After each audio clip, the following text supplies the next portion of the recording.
बिस्मिल्लाहिर्रहमानिर्रहीम। Hello everyone, अस्सलामु अलैकुम। मैं हूं आपका host consultant medical specialist doctor Tanveer Arshad Chaudhry. आप देख रहे हैं program health special on special TV.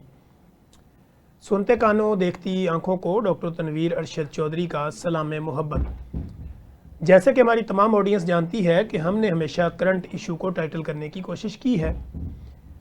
आज हेल्थ स्पेशल प्रोग्राम में जिस टॉपिक के ऊपर हम बात करेंगे वो टॉपिक है कैंसर।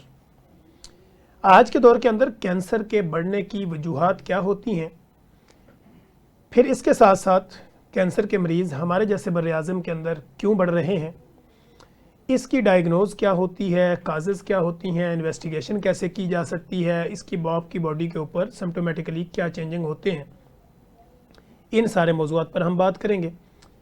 फिर अगर आपको कोई कैंसर जैसी कोई मुज़ी अमराज स्टार्ट हो जाती है तो इसकी टाइप्स कितनी होती हैं, फिर इसको चेक करने के लिए या इसकी तशख़ीस के लिए हमें कौन कौन से ऐसे टूल्स और कौन कौन सी ऐसी इन्वेस्टिगेशंस करनी पड़ती हैं, फिर कौन सी ऐसी स्पेशलिटी है जो इसको ट्रीट करती है।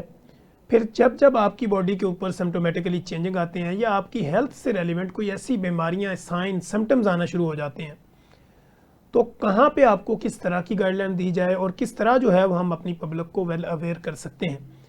इन सारे मौज़ूआत पर बात करने के लिए आज मैंने अपने स्टूडियो में जिस most popular, most famous, most experience शख्सियत को दावत दे रखी है, मेरे साथ स्टूडियो में तशरीफ़ रखती हैं डॉक्टर फरीहा शेख, जो कि कंसल्टेंट ऑन्कोलॉजिस्ट यानी कैंसर की माहिर डॉक्टर हैं। डॉक्टर साहब, welcome to the show. Thank you, जज़ाकल्लाह। डॉक्टर साहब, फर्स्ट ऑफ ऑल तो थैंक यू सो मच कि आपने हमें टाइम दिया और आप हमारी पब्लिक जो है उसको वेल अवेयर करने के लिए आप कोशिश भी हैं हमारे साथ। डॉक्टर साहब, हमारे प्रोग्राम का एक असूल है, जब भी हम अपने किसी गेस्ट को बुलाते हैं तो हम उससे ये जानना चाहते हैं कि we would like to know about your personality, educational journey, कि हमारे सामने जो गेस्ट बैठा है वो किस तरह, किस स्टेजेस से गुजर के यहाँ पे पहुँचे। अच्छा, पहले तो बहुत शुक्रिया आपने जी, मुझे मौका दिया कि इस इम्पॉर्टेंट टॉपिक पे बात करें, क्योंकि नो डाउट इंसिडेंट्स बढ़ रहा है लेकिन अभी भी उसके बारे में आगाही बहुत कम है। ठीक। और वो सिम्टम्स के बारे में हो या ट्रीटमेंट के बारे में हो, वो हर तरह से इस टॉपिक पे चूँकि बहुत ज़्यादा अवेयरनेस नहीं है तो इसको क्रिएट करने की बहुत ज़रूरत है। बाकी जैसे सब डॉक्टर्स शुरू से MBBS करते हैं, उसी तरह से मेरा कोई बचपन से ख्वाब नहीं था डॉक्टर बनने का, टू बी ऑनेस्ट। ठीक। वो जैसे बच्चे हर दफ़ा हर 6 महीने बाद चेंज करते हैं, मैं ये बनूंगा, मैं ये माइंड चेंज बनूंगा। होता है। तो उसी तरह से जब प्री मेडिकल रखने का टाइम आया तो चूंकि सारी फ्रेंड्स प्री मेडिकल रख रही थी तो आपने भी रखा? मैंने भी प्री मेडिकल रख लिया और अल्टीमेटली जिनको बहुत शौक था वो नहीं बने और मैं बन गई। तो लेकिन ये कि मेडिसिन शुरू से करने का शौक जैसे आप डेवलप करते हैं, तो 3rd ईयर से आई थॉट कि मैंने मेडिकल स्पेशलिस्ट बनना है। ठीक है। 3rd ईयर में मैंने लिटमैन का स्टेथ, मैंने from the very first day of 3rd year जब आप वार्ड जाते हैं तो मैंने लिटमैन का स्टेथ खरीदा कि जी मैंने मेडिकल स्पेशलिस्ट बनना है। ठीक है। फिर फाइनल ईयर में हाउस जॉब में आई डिसाइडेड कि 6 महीने सर्जरी एंड देन 6 महीने मेडिसिन करके आगे मेडिसिन कंटिन्यू करेंगे। ठीक है। उसी तरह से हुआ। फिर मेडिकल जब स्पेशलिटी चूज़ करने की बारी आई तो मेरे फादर को था कि जी सर्जरी करनी चाहिए। मेरे फादर इन लॉ वाज मतलब एंगेजमेंट हो गई थी तो उनको था कि जो है ना, जो तुम करना चाहती हो वो तुम करो। और he was a general physician, तो साथ में वो एडमिनिस्ट्रेटिव साइड पे थे। फिर घर में कुछ एनेस्थेटिस्ट्स भी थे। मेरी मदर इन लॉ को गायनाकोलॉजिस्ट फैसिनेट करती थी। बट मेरे फादर इन लॉ ने कहा कि हमारे घर में ना कोई डॉक्टर इस सेंस में नहीं है कि एनेस्थीसिया भी है, बाकी स्पेशलिटीज़ भी हैं, कोई मेडिकल वाला बंदा नहीं है, तो डॉक्टर मेडिसिन वाला होता है, तो तुम मेडिसिन कर लो। तो वो मेरा अपना शौक भी था। असल डॉक्टर तो जो दवाइयाँ लिखते हैं वो उसी को लोग समझते हैं। तो आप तुमने जो करना है, तो आई डिसाइडेड कि मैंने मेडिसिन करनी है। 4 इयर्स मैंने मेडिसिन कर ली। 4 इयर्स मेडिसिन करने के बाद फिर I joined as assistant professor medicine. ठीक। लेकिन वो फिर मुझे लगा कि ये थोड़ा सा स्टक हो गया एक जगह पे। मीनवाइल जब मैंने अपनी मेडिसिन की, जैसे आप वाइवा की तैयारी करते हैं, उन दिनों मेरी पोस्टिंग में हॉस्पिटल में थी, तो मैं अपनी वाइवा की तैयारी के लिए जैसे केसेस देखते हैं तो ऑन्कोलॉजी वार्ड जाया करती थी। ठीक। तो उस वक्त बहुत ज़्यादा ऑन्कोलॉजिस्ट नहीं थे, अब भी बहुत कम है लेकिन उस वक्त तो बहुत ही कम थे। तो वार्ड में जब जाते थे तो वहाँ पे पेशेंट्स बिल्कुल ऐसे, शाम में हम जाते थे तो बिल्कुल जैसे वो खिलखिला जाते हैं कि कोई डॉक्टर तो आया देखने के लिए, और बहुत बुरी मिजरेबल कंडीशन होती थी। तो मेडिसिन करने के बाद, एपी शिप ज्वाइन करने के बाद, देन आई थॉट कि नहीं, कुछ करना है तो फिर कोई ऐसी चीज़ की जाए जो जिसमें के लोग नहीं हैं। मतलब उसमें मेरे जहन में कोई और शायद थॉट नहीं था, जो बाद में मुझे पता चला लोगों के जहन में बहुत सारी चीज़ें होती हैं डिसाइड करने से पहले, जो आज के दौर में चल रही है। तो आई थॉट के लोग नहीं हैं, और वो मतलब वो एक मेरे जहन में था कि वो मतलब वहाँ पे बंदा ही कोई नहीं होता था वार्ड में। देन अगर फिर आई डिसाइडेड कि अगर मैंने ट्रेनिंग करनी ही है तो किसी अच्छी जगह से की जाए कि जहाँ से आप उस स्पेशलिटी की ट्रेनिंग, तो फिर शौकत खानम प्लान किया। एंड देन फिर शौकत खानम की मैंने 3 इयर्स वहाँ से फिर एक दोबारा रेजिडेंसी स्टार्ट की। मतलब वो पहला वाला सारा दोबारा से सीन, और वहाँ की रेजिडेंसी इज़ रियली टफ कि आपकी 24 आवर्स नहीं बल्कि वो तकरीबन 36 आवर्स टाइप वाली कॉल बन जाती है। ठीक है। तो एवरी 4th डे कॉल थी, मेरी बेटी भी थी, वो सारा उसके साथ करके 3 इयर्स वो ख़त्म किया करके फिर वापस गवर्नमेंट जॉब में वापस आए, जहाँ से गए वहीं पे। फिर अल्टीमेटली जिन्ना हॉस्पिटल पोस्टिंग हुई तो फिर वो चलता गया। तो लेकिन ये कि अब अल्हम्दुलिल्लाह पहले से सूरत हाल इस सेंस में काफ़ी बेहतर है कि पहले बहुत कम लोग थे, अब लोग ऑप्ट भी कर रहे हैं, वो आप मजबूरन कहें या जैसे भी कहें, क्योंकि सीआईपी की वजह से अब वो आना पड़ता है। लेकिन स्टेट काफ़ी मतलब अब लोग हैं कि अवेलेबल हैं। अब ऑब्वियसली जैसे जैसे ऑन्कोलॉजिस्ट बढ़ेंगे वो छोटे शहरों तक भी पहुँचें, उतना लोड भी कम होगा। लेकिन ये कि इस वक्त तो फ़िलहाल छोटे शहरों में उस तरह से फैसिलिटीज़ नहीं हैं, लेकिन जितने मेजर बड़े शहर हैं, पहले जहाँ पे 1-1, 2-2 बंदे होते थे, अब वहाँ पे लोग ज़्यादा होना शुरू हो गए हैं। तो डेफिनेटली इट्स गुड कि कम से कम जितने ज़्यादा लोग होंगे उतनी ज़्यादा लोगों की ईजी एक्सेस भी होगी, और वो आहिस्ता आहिस्ता जो है ना वो कह लें कि स्पेशलिटी इंप्रूव करेगी, और अल्टीमेटली पेशेंट्स बेनिफिट होगा, और लोअर एरिया तक जितना भी लोकल लोगों को नीचे पैदा बिल्कुल डेफिनेटली। अच्छा डॉक्टर साहब, अगर हम बात करें कैंसर की, तो हमारे जैसे इस बर-ए-आज़म में, इस मुल्क में कैंसर के बढ़ने की वजूहात आपकी नज़र में क्या है? एक तो सिर्फ हमारे एरिया में नहीं, कैंसर का इंसिडेंस ओवरऑल वर्ल्ड वाइड काफ़ी बढ़ रहा है। ठीक है। हमारे एरिया में थोड़ा सा इशू ये है कि चूँकि वहाँ उन जगहों पे गवर्नमेंट सपोर्ट करती है, अर्ली डायग्नोसिस की फैसिलिटीज़ हैं, काफ़ी सेंसिटिव मशीन्स हैं, फिर अवेयरनेस काफ़ी ज़्यादा है, तो वो अर्ली डायग्नोस हो जाता है, और उसकी वजह से मोर्टेलिटीज़ नहीं होती। इंसिडेंट्स दोनों जगह पे है, लेकिन ये कि मोर्टेलिटीज़ नहीं होती। ठीक है। हमारी अनफॉर्चुनेटली बात यह है कि एक तो मोर्टेलिटी इस वजह से ज़्यादा है कि डिलेड डायग्नोसिस है, फिर सेकेंडली उस तरह की standard of care treatment facilities नहीं है, फिर और सबसे इम्पॉर्टेंट चीज़ है कि अवेयरनेस नहीं है, और वो समटाइम्स तो हमें लगता है कि हम लेना भी नहीं चाहते, क्योंकि हम इंफॉर्मेशन के लिए जो ऑल्टर्ड चैनल्स यूज़ करते हैं और पता होने के बावजूद भी अपने आप को इग्नोर करते हैं, तो वो उसकी वजह से कह लेंगे कैंसर की वजह से जो अमवात हैं या वो एडवांस स्टेजेस हैं वो ज़्यादा हैं बनिस्बत जो हम कहते हैं कि जी तरक्की याफ्ता ममालिक के। ठीक है।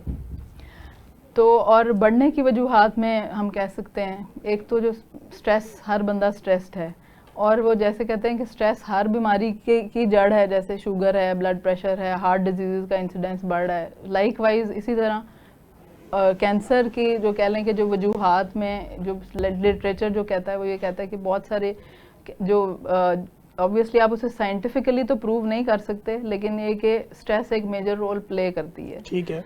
देन फिर ओबेसिटी है, क्योंकि जितने भी कह लें कि जो ब्रेस्ट कैंसर है, प्रोस्टेट कैंसर है, जी हार्मोनली ड्रिवन कैंसर्स हैं, तो आपकी जो बॉडी फैट है जब उसका मेटाबॉलिज्म होता है अल्टीमेटली हार्मोन इम्बैलेंस होते हैं, और उसकी वजह से कैंसर का इंसिडेंस बढ़ता है। फिर स्मोकिंग है, अल्कोहल है, हम उसे डिनाई नहीं कर सकते, हमारी सोसाइटी में वो अंडर द कवर बहुत सारे लोग हैं, ऐसे ही है। फिर इसी तरह से इन्फेक्शंस हैं। पाकिस्तान में इस वक्त हेपेटोसेलुलर कार्सिनोमा या कह लें कि लिवर कैंसर का incidence as a medical specialist आप भी देखते बिल्कुल होंगे, ऐसे ही है, बहुत ज़्यादा है। तो उसकी रीज़न हेपेटाइटिस सी की क्या है कि गाँवों में, देहातों में, इवन बड़े शहरों में जो नीडल शेयरिंग है, बार्बर शॉप्स हैं, डेंटिस्ट हैं, जो जगह से हम इन्फेक्शन एक्वायर करते हैं। फिर हेपेटाइटिस बी का इंसिडेंस तो अल्हम्दुलिल्लाह कम हो गया, लेकिन सी रिलेटेड जो लिवर कैंसर है वो बहुत ज़्यादा प्रेवलेंट है। और ऐसे ही। 2 के अब ट्रीटमेंट्स अवेलेबल हैं, लेकिन वो वही बात है कि ट्रीटमेंट्स अवेलेबल होने के बावजूद भी हमें रेगुलर स्क्रीनिंग ट्रीटमेंट के बावजूद भी चाहिए कि जिनका हेपेटाइटिस सी अगर नेगेटिव है वो हमें उसके लिए प्रोग्राम्स करने की ज़रूरत है। और बाकी फिर एनवायरमेंटल फैक्टर्स हैं, बिल्कुल। डाइटरी फैक्टर्स हैं। एनवायरनमेंट में हमारी तो मतलब अगर हम लाहौर को ही ले लें तो जितना पोल्यूशन अब आने वाले दिनों में स्मॉग की वजह से जैसे हर साल वो एक हम फेस करते हैं, हमारी ऐसे। हवा बिल्कुल साफ़ नहीं है। तो ये सारे कार्सिनोजेंस हैं जो पोल्यूटेंट्स हैं हमारी फूड में, हमारे हवा में, वो सब कंट्रीब्यूट करते हैं। तो इन्हीं की वजह से बेसिकली जो इंसिडेंस है वो रेज हो रहा है। ठीक है। तो डॉक्टर साहब आपने ये देखा है हमारी सोसाइटी के अंदर ही, जैसे कि आपने कहा, तो एक तो स्क्रीनिंग नहीं है प्रॉपर, दूसरा ये कि हमारी जो पब्लिक है वो खुद भी नहीं चाहती, वो शॉर्ट टर्म कोई ना कोई स्ट्रेटजी बनाते हैं बिल्कुल कि ऐसे कैंसर हो गया ये तो सारी उम्र जाएगा, मैं लिहाजा कोई फक्की या कोई इस तरह की चीज़ ले लूँ तो ताकि मुझे वक्ती तौर पे फ़ायदा हो जाए। तो डॉक्टर साहब आप ये क्या समझती हैं कि कैंसर का नाम सुनते ही जो लोगों के दिलों में एक डर है, बिल्कुल उस डर को हम कम कैसे कर सकते हैं? उस डर को कम हम इस तरह कर सकते हैं कि बेसिकली तो हमें अवेयरनेस क्रिएट करने की ज़रूरत है कि अगर कैंसर किसी को डायग्नोज हो जाता है तो जितना जल्दी ट्रीटमेंट पे चले जाएंगे और ये काबिल इलाज वो है। काबिल इलाज है। ठीक है। क्योंकि जितनी जल्दी अर्ली स्टेज पे आप ट्रीट करेंगे वो काबिल इलाज स्टेज है। ठीक है। क्योंकि हमारा बेसिक अलमिया ये है कि हम डॉक्टर के पास पहले उन 4 हकीम साहब के पास, होम्योपैथिक के पास, मतलब दम वाले के पास घूमने के बाद आखिरी लैंड हम डॉक्टर के पास करते हैं। ठीक। तब तक हम समझ लें कि फाइनेंशियली भी ड्रेन हो चुके होते हैं, इमोशनली भी ड्रेन हो चुके होते हैं। क्योंकि ऑब्वियसली अगर आप पिछले 1-1.5 साल से चक्कर लगा रहे हैं तो जब तक आप डॉक्टर के पास पहुंचेंगे मैं साल से जलील हो रहा हूँ, तो तब तक आपके अंदर अब खुद भी इतनी हिम्मत नहीं रहती कि आप भाग सकें।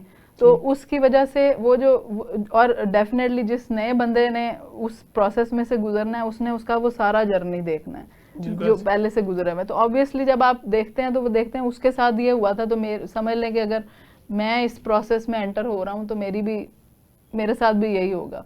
तो जो मेन चीज़ है कि जितना जल्दी आप राइट जगह पे पहुँच जाएंगे, जितनी जल्दी तशखीस हो जाएगी, काबिल इलाज है, छोटा इलाज होगा, सस्ता इलाज होगा और आप मुकम्मल ठीक हो जाएंगे।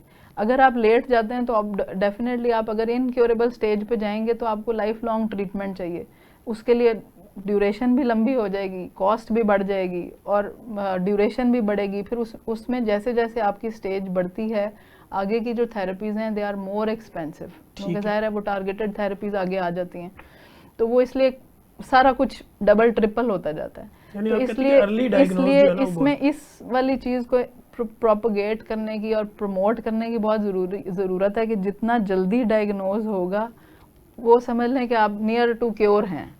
ठीक है। 100% तो ज़ाहिर है वो अल्लाह की ज़ात के हाथ में चीज़ें होती हैं, लेकिन जो हमारे हाथ में है वो यही है कि हम जितनी जल्दी उस चीज़ को पकड़ लें और ट्रीटमेंट करा लें। ठीक है।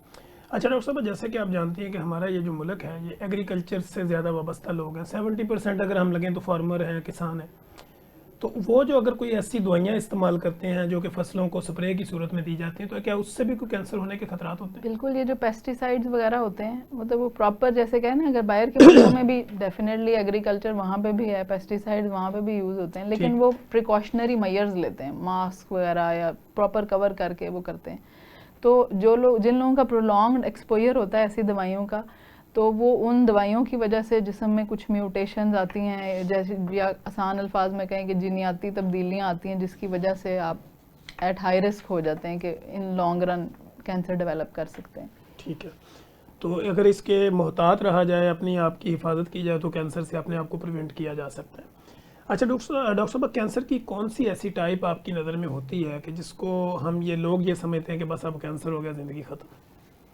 वैसे तो कोई भी ऐसी टाइप नहीं है कि हम कहें कि कैंसर हो गया तो ज़िंदगी ख़त्म है, क्योंकि बेसिकली वो डिपेंड करता है कि आप किस स्टेज पे पहुंच रहे हैं और कहाँ पहुंच रहे हैं, और बीमारी का गोल्डन पीरियड आपने कितना वेस्ट कर लिया, वो मतलब क्योरेबल और ट्रीटेबल वाला टाइम आपने कितना वेस्ट कर दिया। ठीक। क्योंकि अब इतनी ज़्यादा साइंस एडवांस हो गई है कि अब आप टारगेटेड ट्रीटमेंट्स करते हैं जिसकी के कह लें कि उस तरह से टॉक्सिसिटी नहीं है, या जैसे कहें कि साइड इफ़ेक्ट्स नहीं है, यानी ड्रोन अटैक कहा जा सकता है, बिल्कुल कह सकते जैसे हैं, आजकल स्पेसिफिक एरियाज के अंदर जाके। बिल्कुल कह सकते हैं। तो नो डाउट थोड़ा सा लेंथी प्रोसीजर ज़रूर होता है, लेकिन ये कि अगर आप हिम्मत हौसले के साथ चलें और जैसे जैसे आपको आपके कह लें कि जो डॉक्टर हैं वो गाइड कर रहे हैं और टेक्निकल एक्सपर्ट्स हैं, क्योंकि एक थोड़ा सा जो मुझे लगता है प्रॉब्लम है ना, वो जो एक lack of trust between public and doctors है ना, उसका भी एक बहुत बड़ा रोल है कि जो है ना वो आप एक डॉक्टर से दूसरा डॉक्टर से तीसरा डॉक्टर, जब आप विंडो शॉपिंग करते हैं उसकी वजह से भी चीज़ें बहुत डिले होती हैं, क्योंकि आपने जो चीज़ आज ही शुरू कर देनी है, आप 4 बंदों के पास घूमने के बाद स्टार्ट करेंगे तो ऑब्वियसली आप टाइम डिले कर रहे हैं, अपना वो पीरियड ज़ाया कर रहे हैं। तो इसलिए एक ही मतलब फर्स्ट स्टेप में ही किसी क्वालिफाइड बंदे के पास जाएं। अब तो माशाल्लाह बहुत अच्छे अच्छे एक्सपर्ट स्पेशलिस्ट हर फील्ड में, क्योंकि एक स्पेशलिटी इसमें काम नहीं करती कैंसर ट्रीटमेंट में, उसमें आपके सर्जिकल ऑन्कोलॉजिस्ट हैं, आपके मेडिकल ऑन्कोलॉजिस्ट हैं, आपके रेडिएशन ऑन्कोलॉजिस्ट हैं, साथ में ये 3 कोर स्पेशलिटीज़ हैं और बाकी सारी स्पेशलिटीज़ पल्मो है मतलब फेफड़ों वाले हैं, गुर्दों वाले हैं, गैस्ट्रो वाले हैं, वो सब हमारी इंसिलरी सर्विसेज हैं। मतलब हम अकेले जो है ना वो मतलब कह लें कि सेंटर में हम हैं और हमने उन सारी स्पेशलिटीज़ को इन्वॉल्व करना होता है।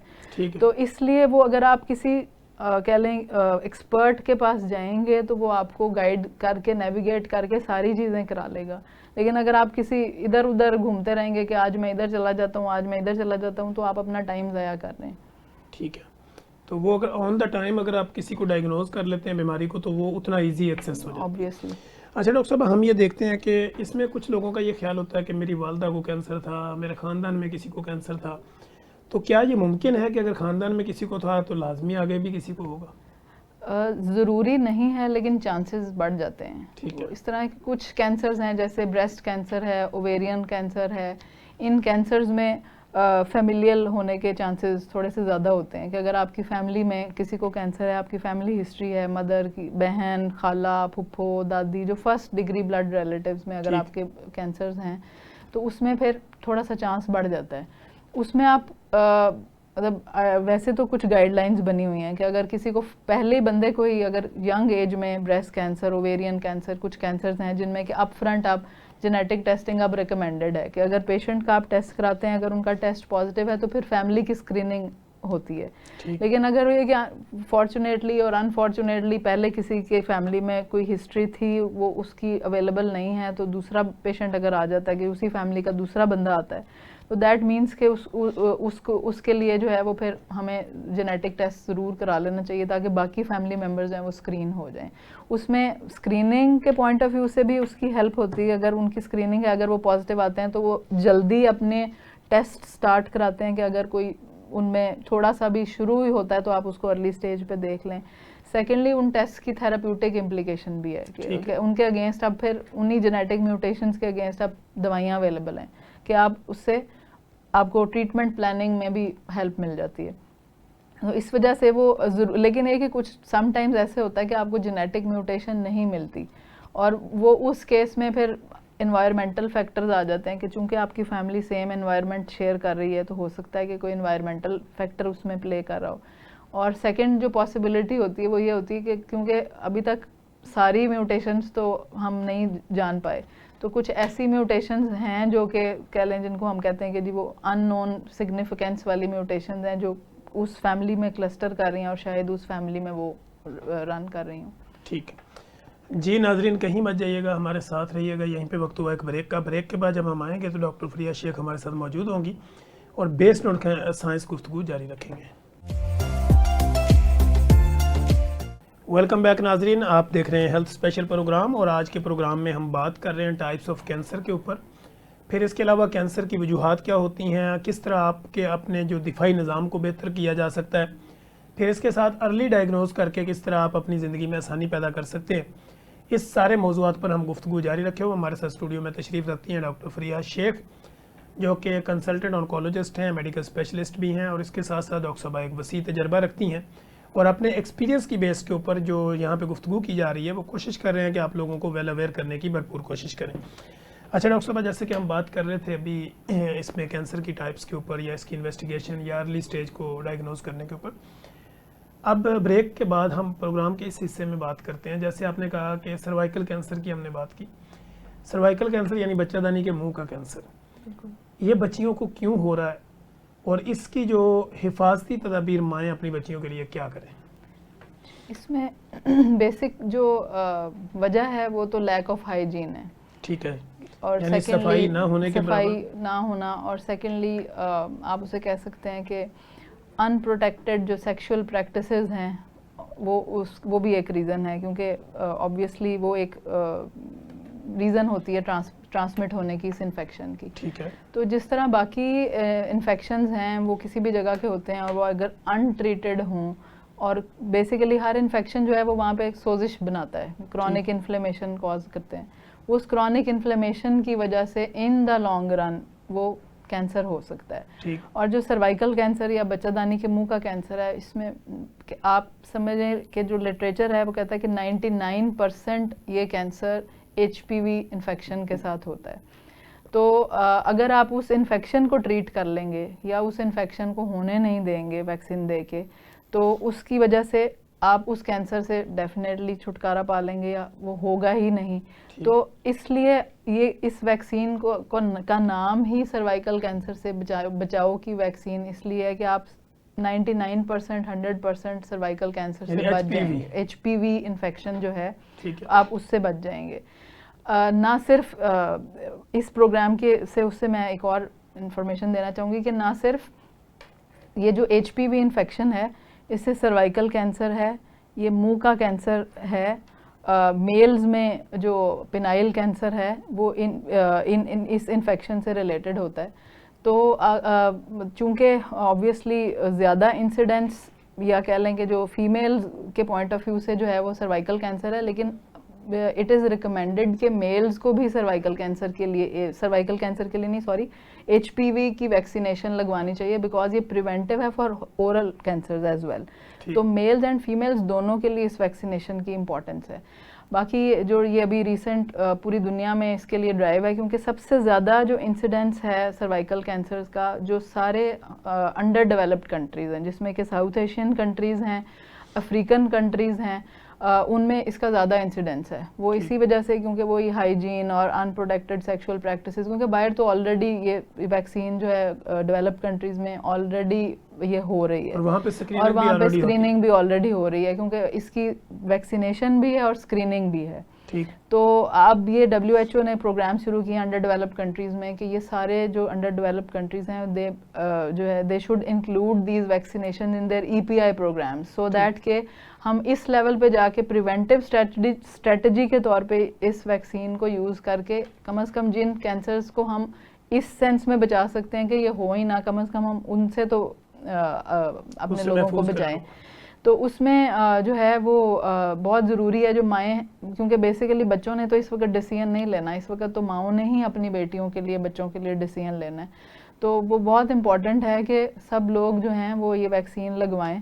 और बाकी जो एक वो अब आने वाले दिनों में हम ये सुनेंगे, चूँकि यंग लड़कियों को वैक्सीनेशन लगवा रहे हैं, तो ये शायद इसका कोई पॉपुलेशन कंट्रोल से ताल्लुक़ है, तो वो बिल्कुल ऐसी कोई चीज़ नहीं है। ये बेसिकली बहुत ज़्यादा बेनिफिशियल वैक्सीन है, क्योंकि आप अपना फ्यूचर कैंसर जैसे मूजी मर्ज से महफूज कर रहे हैं अपनी बच्चियों का। और सेकेंडली जो फीमेल्स हैं, जो एडल्ट फीमेल्स हैं, वो 25-30 साल की एज से फिर उनका एवरी 3 इयर्स पैप्समियर टेस्टिंग है, ताकि उसको भी हम अर्लीस्ट अगर डिटेक्ट कर सकें, उसकी अर्ली स्टेज पे, मतलब प्री कैंसरस स्टेज पे आप उसको डिटेक्ट करके आप उसकी ट्रीटमेंट ले सकते हैं। ठीक। अच्छा डॉक्टर साहब, जैसे कि आपके माइंड में भी ये चीज़ चल रही है कि जब ये वैक्सीनेशन लगेगी तो अगर किसी को ऐसे हो गया कि उसमें से किसी को रिप्रोडक्टिव हेल्थ या कोई ऐसा इशू बन गया, तो लोगों का माइंडसेट यही होगा कि ये जो वैक्सीनेशन लगी थी उसकी वजह से हुआ। तो आप क्या समझती हैं कि इस तरह की जो मिथ्स होती हैं लोगों की, इसको हम बीइंग अ प्रोफेशनल कैसे क्लैरिफाई कर सकते हैं? बेसिकली तो अवेयरनेस क्रिएट करने से मल्टीपल प्रोग्राम्स करें, और ऑब्वियसली जो साइंटिफिक लिटरेचर, मेरा ख्याल है कि वो जितना ज़्यादा हम लोगों को देंगे या साइंटिफिकली प्रूवन जो इंफॉर्मेशन देंगे, और जितना ज़्यादा बार बार बार, जैसे कहते हैं ना घंटी बार बार बजाएंगे तो कभी तो सुनाई देगी। ऐसे ही। तो वो आप जितना अवेयर करेंगे तो होपफुली इंशाल्लाह with the passage of time लोगों को समझ आ ही जाएगी। तो डॉक्टर साहब इस वैक्सीनेशन का कोई रिप्रोडक्टिव हेल्थ के ऊपर कोई नुकसान तो नहीं होगा? नहीं, कोई नुकसान कोई नहीं। अगर कंसीव कोई कर रही है या करना चाहेगी आगे तो उसके लिए मिसाल नहीं? देखें, ये वर्ल्ड वाइड डेवलप्ड कंट्रीज में ऑलरेडी दी जा रही है, तो ठीक है। जिसकी वजह से अगर डेफिनेटली वो लिटरेचर, साइंटिफिक डाटा, एविडेंस सब कुछ मौजूद है कि इसका रिप्रोडक्टिव हेल्थ पे कोई प्रॉब्लम इशू नहीं इसलिए है। मेरे ख्याल इसकी एज भी 9 से 14 साल उन्होंने जी बिल्कुल, start वो से- नहीं, और सेकेंडली जब आप इसकी एज इसलिए अर्ली है कि आप अर्लियर जब जितनी वैक्सीन देंगे उसका इम्यूनोजेनिक रिस्पांस अच्छा है, आप उस वायरस को होने ही नहीं देंगे, क्योंकि उसने वो इन्फ्लेमेशन जब कॉज करना शुरू करनी है, आप वो इन्फेक्शन होने ही नहीं देंगे। तो वो जो, क्योंकि एक दिन में कैंसर नहीं बन जाता, बिल्कुल ऐसे ही। वो उस इन्फेक्शन की वजह से जो सोजिश है वो जब सालों चलती है तो फिर जाके कैंसर समझ लें कि मिड 40s 50s 60s में जाके वो, मतलब क्योंकि usually cervical cancer 50s 60s में जाके डिटेक्ट होता है। ठीक है। तो वो आप मतलब समझ लें कि ये प्रोसेस कोई 10-15 साल पे मुहैयत है कि जिसमें कि इन्फेक्शन होगा और वो चलता रहेगा, ऑनगोइंग होगा, और फिर वो प्री कैंसरस कंडीशन में जाएगा, पहले छोटा होगा फिर बड़ा होगा, डिटेक्ट होगा। तो आप जब उसको बिल्कुल यंग लेवल पे वैक्सीन दे के इम्यूनिटी क्रिएट कर लेंगे, क्योंकि जब उस बच्ची का एक्सपोजर होना है, क्योंकि ऑब्वियसली वो आप वो जो सेक्सुअल कह लें कि ट्रांसमिशन वाली एज ग्रुप से पहले ही उसको उस इन्फेक्शन को प्रिवेंट कर रहे हैं, तो डेफिनेटली वो फिर आप लाइफ लॉन्ग एक इम्यूनिटी दे रहे हैं। ठीक है। अच्छा डॉक्टर साहब, जैसे ही मैंने आपको बताया कि कैंसर की जब हम बात करते हैं तो कैंसर का नाम सुनते ही लोग डर जाते थे। अब कैंसर में लोगों को हम ये बताएं, कैसे बताएं कि कैंसर जो है वो कहाँ कहाँ हो सकता है, यानी मुंह का कैंसर है, छाती का कैंसर है, हड्डियों का कैंसर है, या किस किस जगह का, या ओवरऑल पूरी बॉडी में कैंसर कहीं भी हो सकता है? टू बी ऑनेस्ट, कैंसर जिस्म के हर हिस्से का हो सकता है, ठीक है। सिवाय ऐसे कि हम कहेंगे जी बालों का नहीं हो सकता, नाखूनों का नहीं हो सकता, लेकिन मतलब आपकी स्किन है सर में, नाखूनों के नीचे वाला एरिया है, तो इसलिए आप कहें कि थ्योरेटिकली बॉडी के हर ऑर्गन का कैंसर हो सकता है। ठीक है। और उसकी ट्रीटमेंट भी डिफरेंट है, उसकी स्टेजिंग भी डिफरेंट है, उसकी दवाइयाँ भी डिफरेंट है। इसी वजह से वो जब पेशेंट आते हैं ना, वो कहते हैं जी डॉक्टर हमें चक्कर लगवा रहे हैं। वो चक्कर लगवाना मतलब हम खुशी से चक्कर नहीं लगवा रहे होते, उसमें आपके पास आपने ज़रूरी नहीं है कि वो अगर उसकी छाती में एक गिल्टी है तो वो छाती का ही कैंसर हो, वो वहाँ पे, क्योंकि वहाँ पे और भी ऑर्गन हैं, वहाँ पे स्किन है, वहाँ पे लिम्फॉइड टिश्यू है, वहाँ पे और सपोर्टिव कनेक्टिव टिश्यू है, तो वो लिम्फोमा हो सकता है, वो स्किन का कोई कैंसर हो सकता है, मतलब डिफरेंट कैंसर्स हैं। तो आपको सबसे पहले तो उसकी टाइप जाननी ज़रूरी है कि आप उसकी क्या वो टाइप है, फिर उसके बाद उसकी क्या स्टेज है, आपको बायोप्सी करनी है, आपको उसकी स्टेजिंग के लिए स्कैन्स करने हैं, आपको देखना है कि पेशेंट की बाकी ऑर्गन फंक्शंस काम कर रहे हैं, वो सारी दवाइयाँ ले सकता है, वो नहीं ले सकता। तो वो एक प्रीलिमिनरी वर्कअप हमारे लिए बहुत ज़रूरी होता है, सो दैट कि हम एक प्रॉपर प्लानिंग के साथ उसकी ट्रीटमेंट करें। हमारे पास ऐसे पेशेंट्स भी आते हैं बिल्कुल सीधा किसी क्वैक के पास गए, उन्होंने डायरेक्ट सर्जरी करके आपके हाथ में जो है ना वो रिपोर्ट लेके वो आ गए कि जी सर्जरी करा आए हैं। अब वो सर्जरी हो सकता है उसकी पहले सर्जरी ही चाहिए हो, लेकिन ऑन्कोलॉजी की सर्जरी में डिफरेंस है as compared to other surgical procedures कि आपने उसको प्रॉपर प्लान करके उसके मार्जिन्स देखने हैं, उसके साथ कोई एडिशनल लिम्फ नोड्स तो नहीं निकालने। वो फिर हमारे लिए ये प्रॉब्लम बनता है कि जब हम एक सर्जरी के बाद भेजते हैं कि जाओ ये दोबारा इसको कंप्लीट करा के आओ, तो कहता है मैं तो पूरा करा के आया था, आपकी कॉस्ट भी डबल हुई, हर चीज़ ऑब्वियसली आपका टाइम भी ज़ाया हुआ। तो इसलिए वो जो चक्कर लगवाने वाला चीज़ होती है, क्योंकि ज़ाहिर है जिसके जहन में आया कि कैंसर हो गया उसको जल्दी होती है कि या इसका जल्दी इसका इलाज हो जाए, लेकिन उसमें हमारी थोड़ी सी कह लें कि अगर हम चाहते हैं कि उसको प्रॉपर ट्रीट करें तो उसकी एक पूरी प्लानिंग के साथ उसकी ट्रीटमेंट करनी होती है, ताकि जो है ना वो हम जो मैक्सिमम बेनिफिट पेशेंट को दे सकें कि वो रिकरेंस भी ना हो, कंप्लीट भी ट्रीटमेंट हो जाए, उसकी कॉस्ट भी ज़्यादा ना पड़े। तो वो सारा कुछ सोच समझ के प्लान करना होता है। तो वो पेशेंट डेफिनेटली फ्रस्ट्रेट होते हैं कि हम यहाँ से आ गए, आप फिर चक्कर लगवा रहे हैं, फिर टेस्ट कर रहे हैं, इसी दौरान फिर वो ईजी वे ढूंढ लेते हैं कि हमारी शायद वो काउंसलिंग स्किल्स नहीं होती जो दूसरे लोगों की होती हैं।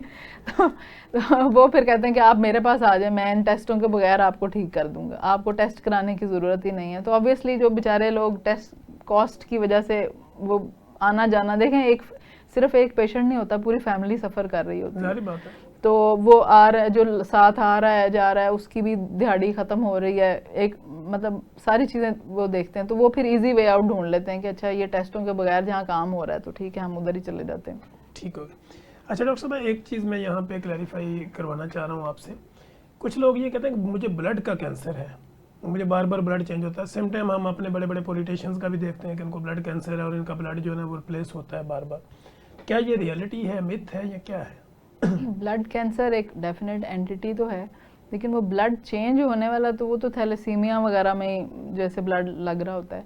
ब्लड चेंज वाली वो तो मैरो ट्रांसप्लांट को अगर मतलब अगर हम कहें तो वो एक आगे एडवांस लेवल पे जाके वो आता है। Blood cancer basically bone marrow का कैंसर होता है। ठीक है।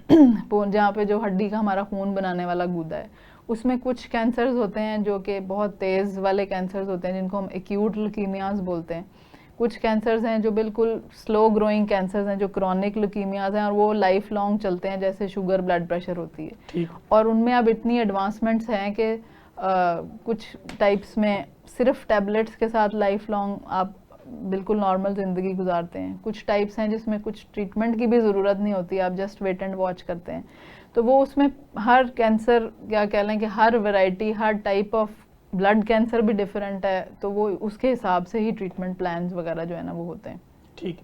अच्छा डॉक्टर साहब, कुछ पेशेंट हमारे क्लिनिकल ट्रायल में रिपोर्ट होते हैं, तो जब हम उनकी ब्लड टेस्टिंग या सीबीसी एक टेस्ट करवाते हैं, उसमें समटाइम प्लेटलेट की कंडीशन इस कदर नीचे चली जाती है कि वो देखते ही बंदा समझता है कि ये कैंसर का पेशेंट है, इसको किसी भी जगह से जो है वो ब्लीडिंग हो सकती है।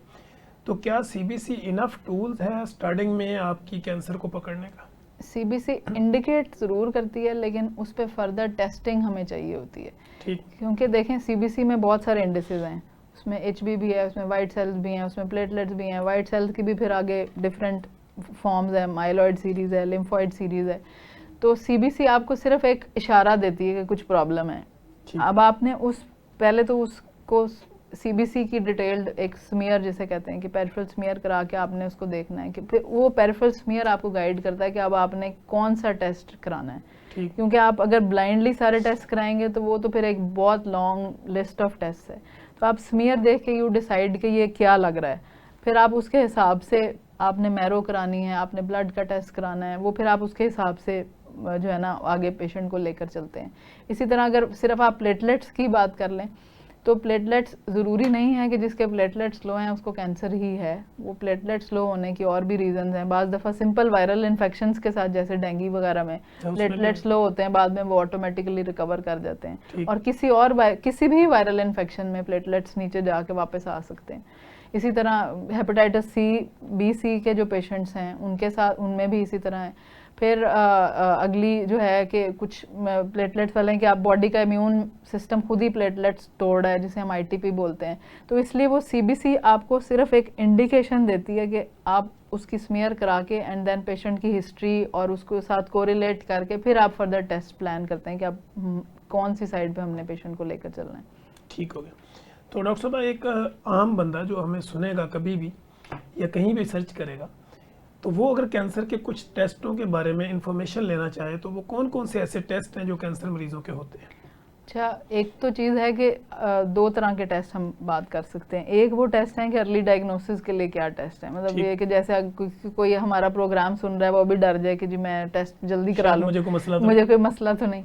तो उसमें ओवरऑल तो ऐसे कोई टेस्ट नहीं है कि जी मैं अभी कहूँ कि मैं सारे टेस्ट कराता हूँ। उसमें सबसे पहले तो आपने वार्निंग साइंस देखने हैं कि वार्निंग साइंस में क्या है कि किसी का अगर वज़न मुसलसल गिर रहा है, अनइंटेंशनल वेट लॉस जिसे आप बोलते हैं, कोई जिस्म पे कोई गिल्टियाँ हैं जो कि जिनका साइज़ बढ़ रहा है, वज़न में कमी हो रही है, भूख कम हो रही है, कोई ऐसा सिम्टम है जो कि क्रॉनिक चल रहा है, यानी कि वो ठीक नहीं हो रहा, 3 से 4 हफ्ते के अंदर अंदर कोई खांसी है, आपकी बॉवल हैबिट्स चेंज हो रही हैं, मतलब कभी पतले पखाने हैं, कभी कब्ज़ है, क्रॉनिक कॉन्स्टिपेशन है जो नहीं सेटल हो रही, तो उसमें आपने एक स्पेशलिस्ट के पास जाना है। मेडिकल, मैं ये नहीं कह रही कैंसर स्पेशलिस्ट के पास जाना है, आपने एक क्वालिफाइड मेडिकल स्पेशलिस्ट के पास जाना है, सो दैट कि वो आपका वर्कअप करें कि ये क्यों हो रहा है। अब उस वर्कअप में फिर आगे से टेस्ट हैं कि वो according to the symptoms test plan करते हैं, जिसमें कि सीबीसी है, अल्ट्रासाउंड है, चेस्ट का सीटी है या बॉडी का सीटी है, वो फिर अकॉर्डिंग टू द पेशेंट आप डिसाइड करते हैं कि क्या सिम्टम्स आ रहे हैं तो आप उसको अर्ली डायग्नोज करें। तो इसमें पेशेंट के लिए जो है वो यही है कि अपने वार्निंग साइंस पे जो है ना वो नज़र रखें। और बाकी जो हेपेटाइटिस बी सी चूँकि हमारे मुल्क में बहुत ज़्यादा प्रेवलेंट है, तो एटलीस्ट ईयरली कम से कम जो है ना अपनी वायरल सीरोलॉजीज और बेसलाइंस वगैरह कराते रहें। और बाकी अगर एक दफ़ा डायग्नोसिस हो जाता है तो फिर सबसे इम्पॉर्टेंट है बायोप्सी, कि कौन सी टाइप का ट्यूमर है, ताकि हम उसके मुताबिक, क्योंकि इवन अगर आप ब्रेस्ट कैंसर में ले लें तो हर ब्रेस्ट कैंसर एक जैसा नहीं है, उसकी भी आगे से सब टाइप्स हैं, वो जो कि हमें बायोप्सी बताती है। फिर हमें स्टेजिंग के लिए स्कैन्स चाहिए, उसमें सीटी, चेस्ट, एब्डोमेन है, पेल्विस है कि अब देखें कहाँ कहाँ है। फिर कुछ ब्लड टेस्ट हैं कि नॉर्मल ऑर्गन फंक्शंस के लिए, तो वो अकॉर्डिंग टू द पेशेंट हर टेस्ट जो है वो प्लान होता है, पेशेंट टू पेशेंट वेरी करता है। ठीक हो गया डॉक्टर साहब, थैंक यू सो मच, आपने बड़ी ज़बरदस्त गुफ्तगू की और मैंने कोशिश की कि हर सवाल को डिफरेंट एंगल के साथ आपके सामने रखें ताकि जितने भी हमें सुनने वाले लोग हैं उनको आसानी मिले। डॉक्टर साहब हमारे पास आखिरी 2 मिनट है, डॉक्टर फरीहा शेख का पब्लिक के नाम क्या पैगाम? पब्लिक के नाम यही पैगाम है कि अपने वार्निंग सिम्टम्स पे जो है ना, साइंस पे, सिम्टम्स पे नज़र रखें, और इन केस अगर कोई आपको सिम्टम मिलता है तो किसी क्वालिफाइड स्पेशलिस्ट के पास जाएं ताकि प्रॉपर वर्कअप हो और जल्दी डिटेक्शन हो। और अगर डिटेक्शन हो जाती है तो उसको आप वो डेथ सेंटेंस मत समझें, अगर आप जल्दी जाएंगे तो क्योर पॉसिबल है। कॉस्ट नो डाउट एक इशू है, लेकिन बहुत सारे तरीके हैं कि आप उसको कॉस्ट को जो है ना वो कर सकते हैं, मैनेज कर सकते हैं। बहुत सारी ऑर्गेनाइजेशंस हैं, गवर्नमेंट हॉस्पिटल्स हैं, बहुत सारे तरीक़ों से आप उस कॉस्ट को मैनेज कर सकते हैं। तो सिर्फ ये सोच के घर नहीं बैठना कि मैं अफोर्ड नहीं करता या नहीं जा सकता। फिर थर्डली जो एक बहुत इम्पॉर्टेंट मैसेज है वो ये है कि ये सिर्फ एक पेशेंट नहीं होता, पूरी फैमिली उसके साथ उस ट्रीटमेंट में, उस जर्नी में इन्वॉल्व होती है। तो उस फैमिली को बहुत ज़्यादा इमोशनल, साइकोलॉजिकल सपोर्ट की ज़रूरत होती है। तो पेशेंट तो है ही है, लेकिन हमें एज आ सोसाइटी ये समझ लें कि उस पेशेंट की फैमिली के साथ मिल के चलने की ज़रूरत है, क्योंकि हम देखते हैं बहुत सारे जो है ना कह लें कि साइकोलॉजिकली बहुत ज़्यादा उनको ड्रेन कर दिया जाता है बातें सुना सुना के। तो इसलिए एज अ सोसाइटी हमें इन पेशेंट्स को सपोर्ट देना है ताकि जो है ना वो इसको बिल्कुल वो कह लें कि डेथ सेंटेंस ना समझें। Thank you so much doctor साहब। नाज़रीन, आपने देखा कि हेल्थ स्पेशल प्रोग्राम में आज हमने टाइप्स ऑफ कैंसर के ऊपर बात की, इन्वेस्टिगेशन के ऊपर बात की, उसके टेस्टों के ऊपर बात की, डायग्नोज करने का, अर्ली डायग्नोज करने का, फिर कैंसर को किस तरह ट्रीट किया जाता है, इन सारे मौज़ूआत पर हमने गुफ्तगू की। अगर आपको हमारे इस प्रोग्राम से मुतल्लिक़ किसी भी तरह की कोई इन्फॉर्मेशन चाहिए हो, डॉक्टर साहबा से आप कॉन्टैक्ट करना चाह रहे हो, या डॉक्टर साहबा के मुतल्लिक़ किसी भी तरह की कोई इन्फॉर्मेशन चाहिए हो, आप कमेंट बॉक्स में आए, कमेंट कीजिए। नेगेटिव लिखें या पॉजिटिव लिखें, लेकिन ज़रूर लिखें। जब आप लिखते हैं तो हमारी रीच बढ़ती है, हमें अपनी इस्लाह करने का मौका मिलता है। हम आपके कमेंट्स को पढ़ते हैं और कोशिश करते हैं कि नेक्स्ट जो प्रोग्राम होता है उसको आपके कमेंट्स के एहतराम में आपके सवालों जवाब को एड्रेस करने की भरपूर कोशिश करें। अगर आपको हमारा प्रोग्राम पसंद आता है तो आप अपने सराउंडिंग में, अपने सोशल मीडिया एरियाज़, जितने भी आपके लोकलाइज लोग जानने वाले होते हैं, उनके साथ ज़रूर शेयर करें ताकि उनकी ज़िंदगी में भी आसानी पैदा की जा सके। मुझे डॉक्टर फरीहा शेख और मेरी प्रोडक्शन टीम को इजाज़त दीजिए। हम दोबारा एक नए गेस्ट के साथ, एक नए सवाल जवाब के साथ दोबारा हाजिर होंगे। तब तक के लिए इजाज़त दीजिए। अल्लाह हाफिज़।